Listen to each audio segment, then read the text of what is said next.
आज देखा कि prehistoric sites in Odisha रे सब कौन कौन अच्छी।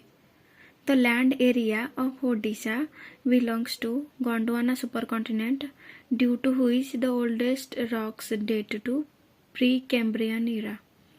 देखंतु बड़ आम जो सुपर कॉन्टिनेंट कथा कहबा गोटे थिला पांजिया आ गोटे पांथलासा।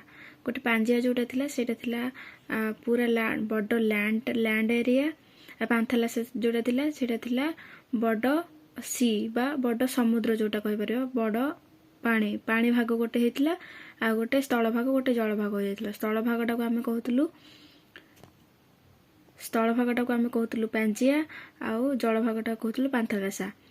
तापर से स्थल भागटा को पुणी डिवाइड होकर दुई भाग हो जाता। गोटे थिला पांजियाटा भांगिकी पुणी दुई भाग होता जोटा को आम गोंडवाना लैंड आ गोटे लरेसिया आ गोटे गोंडवाना लैंड कहतलु। किंतु ओडिशाटा जोटा बिलंग करुछि सेटा गोंडवाना सुपर कॉन्टिनेंट को बिलंग करुछि। एटा आमे कोठी जानले कि ओल्डेस्ट जोटा सबुठु पुराना पत्थर जोटा फाउंड होइछि सेटा प्री कैम्ब्रियन इरा रो फाउंड होइछि सेथिबाई। तापर ओडिसा रो प्री हिस्टोरिक साइट सब कोन अछि reveals early human settlements, stone tools, uses and artistic expressions in the caves।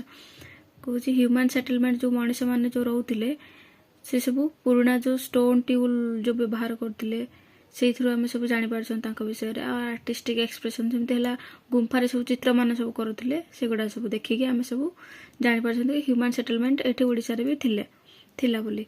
Other prehistoric sites are आउ अलग अलग प्री हिस्टोरिक साइट सब कौन अच्छी गर्जन दंगर इन सुंदरगढ़, उषाकोठी इन संबलपुर, विक्रम खोले इन झारसुगुड़ा। आ देखा कि डिस्कवरीज आउ सब कौट सब कि डिस्कवरी आम सब कौन कौन सब मिली।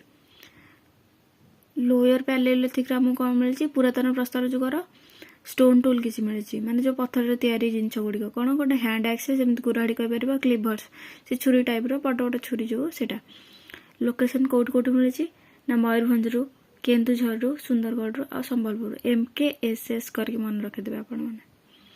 अपर पैलेलिथिक साइट सब कौन अच्छी अपर पैलेलिथिक आम सब रॉक कार्विंग मिली आ पेंटिंग मिली। एटा कौट सब मिली ना गुडाहांडी हिल्स कलाहांडी गुड़ाहांडी कलाहांडी तो मन रही। आ गोटे है कि नियोलिथिक साइट सब कौन कौन मिली ना हॉय चिसेल्स ग्राइंडिंग स्टोन्स आ पाउंडर्स। एटा कौट मिली ना बारिपदार मयूरभंजर बारिपदा जो अच्छे से नियोलिथिक आहरी कौन के पेंटिंग